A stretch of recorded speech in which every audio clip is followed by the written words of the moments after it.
I thought I'd record some odd events that have been told to me by others.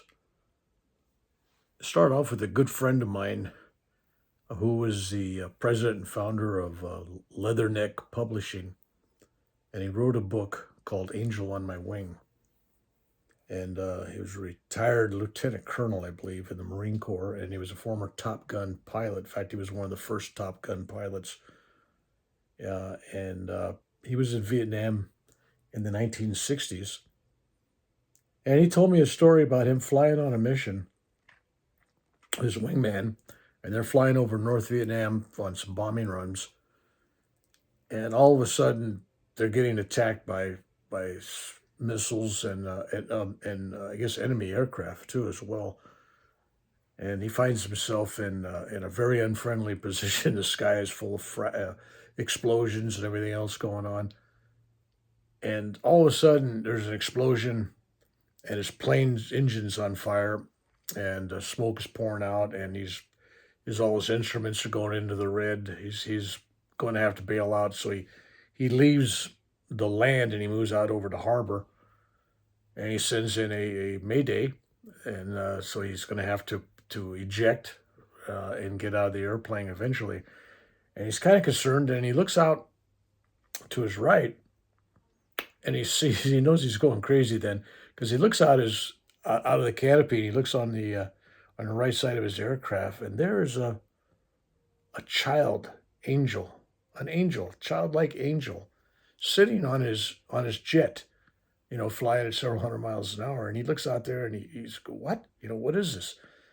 And there was just this beautiful face, this beautiful little child out there. And he remembers at the time looking at it and feeling such love and peace that everything would be okay.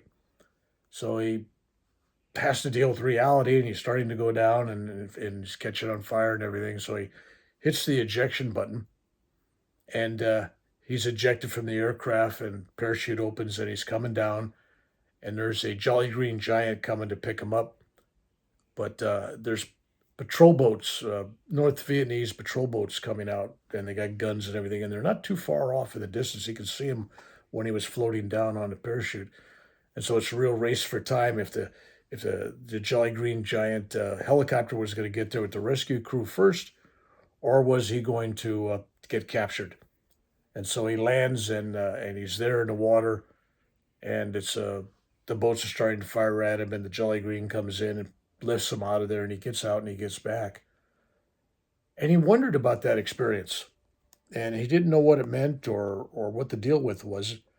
But later on, when he was older, his children were grown up, and he had his granddaughter, 3 or 4 year old granddaughter, sitting on his knee, and he's just talking to her. They're just talking back and forth, and she says, he was talking about he was in the military once upon a time. She says, "Yeah, I know, Grandpa."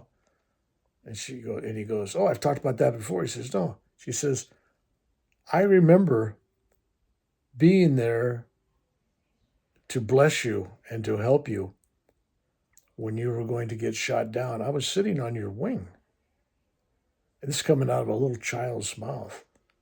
And he just kind of looks at her like, what? Because he never told that story. Up until then, he had never told that story to his own children, to his family, anybody. That was totally a secret. And when she said that to him, he just got shivers up and down his spine, and he knew that, yeah, somehow his granddaughter, before she was born, was this child angel sitting on the wing of his aircraft and protected him when he needed it. True story.